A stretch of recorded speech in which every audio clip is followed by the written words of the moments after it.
السلام علیکم۔ یہ غزل پہلی غزل ہے جماعت دہم کی، حصہ غزل میں سے حضرت موہانی کی پہلی غزل۔ روشن جمال یار سے ہے انجمن تمام، دہکا ہوا ہے آتش گل سے چمن تمام۔ جب بھی شعر کی تشریح کرنی ہوتی ہے تو اس کا اس بات کا خیال رکھنا ہوتا ہے کہ اس میں جو ہے جیسے یہاں پر شعری اصطلاحات اور علم بیان کے حوالے سے ان کی تشریح کرنی ہوتی ہے۔ اب روشن جمال یار سے ہے انجمن تمام، دہکا ہوا ہے آتش گل سے چمن تمام۔ تو انجمن اور چمن یہ ہم آواز الفاظ ہیں۔ ہم آواز الفاظ کیا ہوتے ہیں؟ قافیہ ہوتے ہیں، اور جو ہو بہو دہرائے جانے والے الفاظ ہوتے ہیں، سیم ٹو سیم جیسے ہوتے ہیں، وہ تمام اس کو ردیف کہتے ہیں۔ تو شاعر کہتا ہے کہ محبوب کے جلوے سے تمام کی تمام محفل روشن ہو گئی ہے۔ جمال یار کا مطلب ہے محبوب کا حسن، اور انجمن کہتے ہیں محفل کو۔ دہکا ہوا مطلب بہت زیادہ گرم یا دہکتا ہوا، جلتا ہوا۔ آتش گل پھول کی یعنی سرخ رنگ کا پھول جو بہت زیادہ ریڈ ہو، سرخ ہو، تو اس کو شعلے سے تشبیہ دی گئی ہے، اور چمن کہتے ہیں باغ کو۔ تو شاعر کہتا ہے کہ محبوب کے جلوے سے تمام کی تمام محفل جو ہے وہ روشن ہو گئی ہے، اور محبوب کو پھول اور بزم کا چمن قرار دیا ہے، اور کہتا ہے اس گل کی آگ سے تمام چمن دہک رہا ہے، روشن ہو گیا ہے۔ شعر نمبر 2 ہے، حیرت غرور حسن سے شوخی سے اضطراب، دل نے بھی تیرے سیکھ لیے ہیں چلن تمام۔ حیرت مطلب حیرانی، غرور حسن کا مطلب جو غرور ہے، خود نمائی اور خوبصورتی کا گھمنڈ جسے کہتے ہیں۔ شوخی سے اضطراب، اضطراب کہتے ہیں بے چینی کو۔ دل نے بھی تیرے سیکھ لیے ہیں چلن تمام، چلن کا مطلب ہے انداز، طریقے۔ تو شاعر کہتا ہے کہ میرے دل نے محبوب کے تمام چلن سیکھ لیے ہیں، تمام طور طریقے سیکھ لیے ہیں۔ حسن کے غرور سے اس نے حیرت اور اس کی شوخی سے بے قراری کو سیکھ لیا ہے۔ عاشق کی خصوصیت ہے کہ وہ بے قرار اور حیران رہتا ہے۔ دل خون ہو چکا ہے، شعر نمبر 3، دل خون ہو چکا ہے، جگر ہو چکا ہے چاک، باقی ہوں میں مجھے بھی کر ایتے غزن تمام۔ شاعر مولانا حسرت موہانی اس میں کہتے ہیں کہ یہ تقریباً اس کا مرآت النظیر کا اس میں آ جاتا ہے، صنعت نظیر کا استعمال کیا ہے کہ اور استعارہ بھی آ جاتا ہے اس میں کہ تیغزن کہا ہے اس نے اپنے محبوب کو۔ تو شاعر کہتا ہے کہ محبوب کی اداؤں اور ناز نے ہمارے دل و خون میں سے تیر سے زیادہ خلش اور درد پیدا کیا ہے، جس کی وجہ سے ان کا جگر چھلنی ہو چکا ہے۔ اور وہ کہتے ہیں کہ اب کیونکہ صرف میں رہ گیا ہوں، میری تڑپ ہے، تو اے محبوب مجھے بھی ختم کر دے تاکہ اس تڑپ سے نجات پا سکوں۔ دیکھو تو چشم یار کی جادو نگاہیاں، بے ہوش ایک نظر میں ہوئی انجمن تمام۔ یہ شعر بھی ان کا بہت کمال شعر ہے۔ وہ کہتے ہیں کہ میرے محبوب کی جادو بھری نگاہیں، انہوں نے پوری محفل کو جو ہے وہ اس کے ہوش و حواس اڑا دیے ہیں، اور ان کی ایک نظر سے، اس کی نظر کے جادو سے پوری محفل جو ہے وہ بے ہوش ہو گئی ہے۔ شعر نمبر 5 ہے کہ اس نازنی نے جب سے کیا ہے وہاں قیام، گلزار بن گئی ہے زمین دکن تمام۔ اب دکن جو ہے وہ جگہ کا نام ہے۔ نازنین وہ اپنے محبوب کو کہہ رہے ہیں کہ اس نے جب سے وہاں پر قیام کیا ہے، یہاں ٹھہرا ہے، گلزار بن گئی ہے زمین دکن تمام، گلزار یعنی باغ بن گئی ہے۔ تو محبوب کا قرب عاشق کے لیے ہمیشہ دل آویز ہوتا ہے، تو شاعر کہتے ہیں کہ ہماری گلی کے قریب آ گیا ہے محبوب، وہ اب ہماری اس کی وجہ سے ہماری زندگی میں بہار آ گئی ہے، پورا دکن مہک رہا ہے، اور یہ ساری جگہ جو ہے وہ باغ میں تبدیل ہو گئی ہے، اور ان کو اس سے جو ہے وہ بہت خوشی محسوس ہو رہی ہے۔ شعر نمبر 6 ہے، اچھا ہے اہل جور کیے جائیں سختیاں، پھیلے گی یوں ہی شورش حب وطن تمام۔ اب یہ جو شعر ہے غزل کا کیونکہ ہر شعر ایک اکائی ہوتا ہے نا، اس کا ٹاپک چینج ہو جاتا ہے، وہ شاعر کی یہی تو خوبی ہوتی ہے۔ اب مولانا حسرت موہانی جو ہیں انہوں نے بہت جب وہ وقت تھا پاکستان کے بننے کا اور وہ جو حالات تھے انہوں نے انگریزوں کے دور میں بڑے مشکل گزارے تھے، تو انہوں نے قید و بند کی سختیاں بھی جھیلی تھیں۔ تو وہ کہہ رہے ہیں کہ اہل جور جو ہیں وہ ظلم کر رہے ہیں، سختیاں کر رہے ہیں، لیکن ان کی اس سختی سے ختم نہیں ہوگا یہ جو محبت ہے وطن کی، یہ کبھی ختم نہیں کر سکیں گے۔ وہ انگریز حکمرانوں کے ظلم و ستم کا ذکر کرتے ہوئے کہتے ہیں کہ وہ بے حد ظالم ہیں اور ظلموں کے پہاڑ توڑ رہے ہیں۔ تو وہ حکومت سے مخاطب ہو کر کہہ رہے ہیں کہ تم لوگ جتنا بھی ستم ڈھالو، آزادی اور حب الوطنی کا خاتمہ نہیں کر سکتے، بلکہ یہ جذبہ اور مزید پروان چڑھے گا اور زیادہ پھیلے گا۔ شیرینی نسیم ہے سوزو گداز میر، حسرت تیرے سخن پہ ہے لطف سخن تمام۔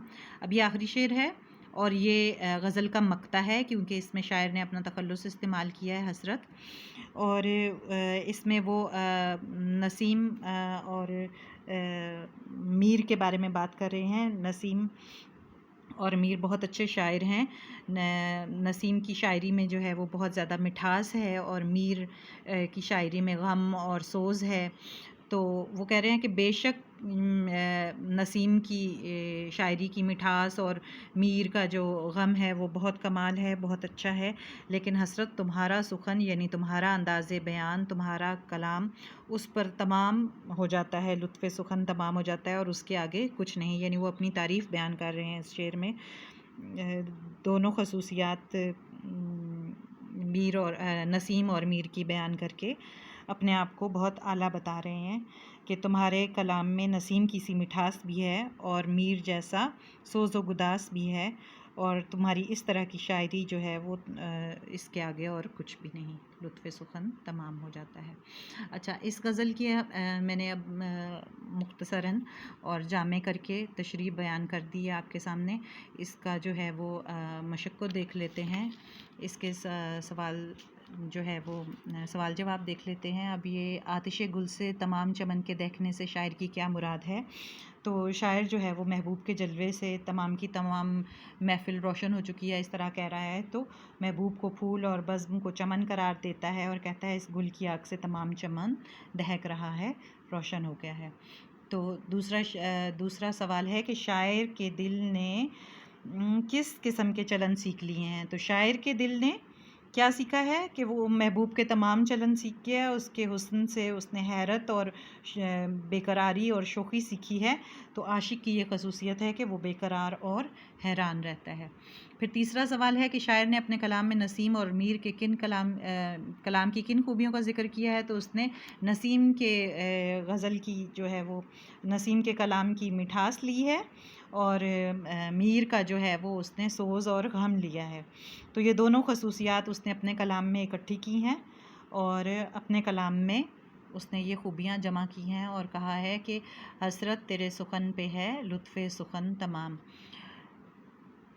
اگلا سوال ہے کہ چشم یار کی جادو نگاہیوں کا انجمن پر کیا اثر پڑتا ہے؟ انجمن پر یعنی محفل پر، چشم یار یعنی محبوب کی جادو نگاہیاں محفل پہ کیا اثر ڈالتی ہیں کہ محبوب جب ایک نظر دیکھتا ہے نا محفل کی جانب تو تمام محفل اپنے ہوش و حواس کھو بیٹھتی ہے، بے ہوش ہو جاتی ہے۔ اور اگلا سوال ہے کہ شاعر کے مطابق اہل جور کی سختیاں بڑھنے کا کیا ہوگا؟ وہ کہتے ہیں کہ وہ جتنی مرضی سختیاں بڑھا لیں، شاعر کہتا ہے کہ جتنی مرضی سختیاں بڑھا لو، حب وطنی کا جو جذبہ ہے وہ مزید زور اور شور سے پروان چڑھے گا اور قوم میں وطن کی محبت اور زیادہ بڑھ جائے گی۔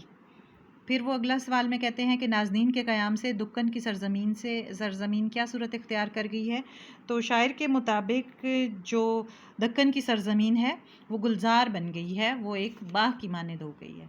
اب یہ درج ذیل اشعار ہیں۔ اگلا سوال ہے کہ علم بیان اور شعری اصطلاحات کی روشنی میں تشریح کریں۔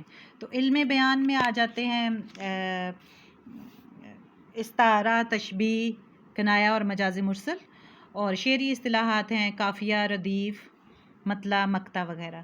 تو ان چیزوں کا لازمی ان کی تشریح میں خیال رکھنا ہے۔ اب آپ کو پہلے سے پتہ ہے کہ جو ہم آواز الفاظ الفاظ ہوتے ہیں وہ قافیہ ہوتے ہیں، تو یہاں پر تیغ زن اور انجمن یہ قافیہ ہیں، تمام اور تمام یہ ردیف ہیں، یہ شعری اصطلاحات ہیں۔ اور اس میں تیغ زن استعارہ استعمال ہوا ہے، اور یہاں پر بھی اس شعر میں جو چشم یار کی جادو نگاہیاں ہیں یہ بھی استعارتاً استعمال ہوئی ہیں، تو علم بیان کی روح سے یہ استعارہ ہے۔ اور اس کے علاوہ اس میں ایک اور چیز استعمال ہوئی ہے، دل خون ہو چکا ہے، جگر ہو چکا ہے چاک، تو یہ جو ہے اس کی حسنت میرت النظیر کا بھی نشاندہی کرتا ہے کہ دیکھو تو چشم یار کی جادو نگاہیاں، بے ہوش ایک نظر میں ہوئی انجمن تمام۔ یہ جو ہے دل، خون، جگر، چاک وہ الفاظ ہیں جو سنت میرت النظیر کی نشاندہی کرتے ہیں۔ تو یہ سب جو ہے وہ اس طرح سے کر کے تشریح کریں تو مکمل جو ہے وہ آپ کو، اور اس کا جو ہے میں لنک ساتھ اٹیچ کر رہی ہوں کہ اس غزل کے سوال جواب اور سارے ریٹن صورت میں آپ کو نوٹس کی صورت میں مل جائیں گے، وہ آپ پرنٹ بھی لے سکیں گے۔ اب اگلا سوال ہے، نظم اور غزل میں حیت کے لحاظ سے امتیاز۔ تو نظم کیا ہوتا ہے؟ نظم ترتیب اور تنظیم کو کہتے ہیں۔ نظم ویسے تو ہر شعر جو ہے وہ غزل ہو، نظم ہو، وہ کہلاتا ہے نظم ہی کہلاتا ہے، لیکن اس کی الگ الگ آگے پھر اقسام ہوتی ہیں کہ وہ غزل ہے یا وہ قطع ہے یا رباعی ہے یا قصیدہ ہے، تو وہ پھر الگ الگ ہو جاتے ہیں۔ ویسے تو ہر شاعری کو جو ہے وہ نظم ہی کہا جاتا ہے، لیکن نظم جو ہے وہ اصطلاح میں بالکل ایک الگ صنف ہے، اور اس میں ایک ہی پوائنٹ پہ لکھی جاتی ہے، اس کا مرکزی خیال ایک ہوتا ہے جس میں شاعر داخلی اور خارجی تاثرات قلم بند کرتا ہے، اور نظم کے لیے حیت اور موضوع کی کوئی پابندی نہیں ہوتی۔ پوری نظم ایک وزن میں ہوتی ہے، اور اس میں قوافی کا ایک معین نظام ہوتا ہے، قوافی یعنی قافیہ وغیرہ کا ایک معین نظام ہوتا ہے۔ اور غزل جو ہے یہ عربی زبان کا لفظ ہے، اس کا مطلب ہے عورتوں سے یا عورتوں کے بارے میں باتیں کرنا۔ تو غزل جو ہے وہ بہت مشہور قسم ہے شاعری کی، اس میں حسن و عشق کی کیفیات اور ہر طرح کے مضامین اس میں بیان کیے گئے ہیں۔ غزل کا جو ہے وہ ہر ایک شعر ایک اکائی ہوتا ہے، اور پوری غزل ایک بحر میں ہوتی ہے۔ غزل کا پہلا شعر مطلع کہلاتا ہے، اور اس میں قافیہ، ردیف اور ان چیزوں کا بہت خیال رکھا جاتا ہے۔ غزل کا آخری شعر جس میں شاعر اپنا تخلص استعمال کرے مقطع کہلاتا ہے، اور اس میں قافیہ ردیف کا بہت خیال رکھا جاتا ہے۔ آگے ہے کہ درج ذیل شعر کو غور سے پڑھیے، اور اس شعر میں اہل جور سے کون مراد ہیں، اور شورش حب وطن کے پھیلنے سے شاعر کا کیا مطلب ہے؟ اہل جور سے مراد ہیں انگریز، اس زمانے میں جو انگریزوں نے ظلم و ستم ڈھائے ہوئے تھے، اور شورش کا مطلب ہوتا ہے ہنگامہ۔ اس شعر میں اہل جور سے کون مراد ہیں اور شورش حب وطن کے پھیلنے سے شاعر کا کیا مطلب ہے؟ اس شعر میں اہل جور سے مراد اس وقت کے ظالم انگریز حکمران ہیں، اور جو کہ وطن پر قابض تھے، اور شورش حب وطن کے پھیلنے سے شاعر کا مطلب ہے کہ اہل وطن کے اندر آزادی کا جذبہ پروان چڑھنا، جو کہ انگریز حکمرانوں کے ظلم و ستم کے رد عمل کے طور پر پیدا ہوا تھا۔ اب یہ ایم سی کیوز ہیں، اس میں درست جواب کا جو ہے وہ انتخاب کرنا ہے۔ غزل کا پہلا شعر جس کے دونوں مصرے ہم قافیہ یا ہم قافیہ ہم ردیف ہوں تو اسے کیا کہیں گے؟ غزل کا پہلا شعر ہم قافیہ ہم ردیف ہو اسے مطلع کہتے ہیں۔ مقطع غزل کا کون سا شعر ہوتا ہے؟ مقطع غزل کا آخری شعر ہوتا ہے جس میں شاعر اپنا تخلص استعمال کرتا ہے۔ مقطع کے لیے لازمی شرط ہے کہ وہ غزل کا آخری شعر ہو، اور شاعر اس میں استعمال کرے، شاعر اس میں کیا استعمال کرے؟ اپنا تخلص استعمال کرے۔ اگر شاعر اپنا تخلص اس میں استعمال نہیں کرتا نا تو پھر اس کو آخری شعر کہتے ہیں، پھر مقطع نہیں کہتے۔ ہم آواز الفاظ کو کیا کہتے ہیں؟ ہم آواز الفاظ کو قافیہ کہتے ہیں۔ اور ایسی غزل کو کیا کہیں گے جس میں ردیف استعمال نہ ہو؟ تو اس کو غیر مردف غزل کہیں گے۔ غزل کے مطلع کے بعد آنے والے شعر کے دونوں مصرے ہم قافیہ ہم ردیف ہوں تو اسے کیا کہیں گے؟ اسے حسن مطلع بھی کہتے ہیں، اور یہاں پر آپشن میں حسن مطلع نہیں لکھا ہوا، مطلع ثانی لکھا ہوا ہے۔ مطلع ثانی بھی کہتے ہیں، حسن مطلع بھی کہتے ہیں، اور اگر تیسرا شعر بھی ہم قافیہ ہم ردیف ہو تو اسے مطلع ثالث کہیں گے۔ اوکے۔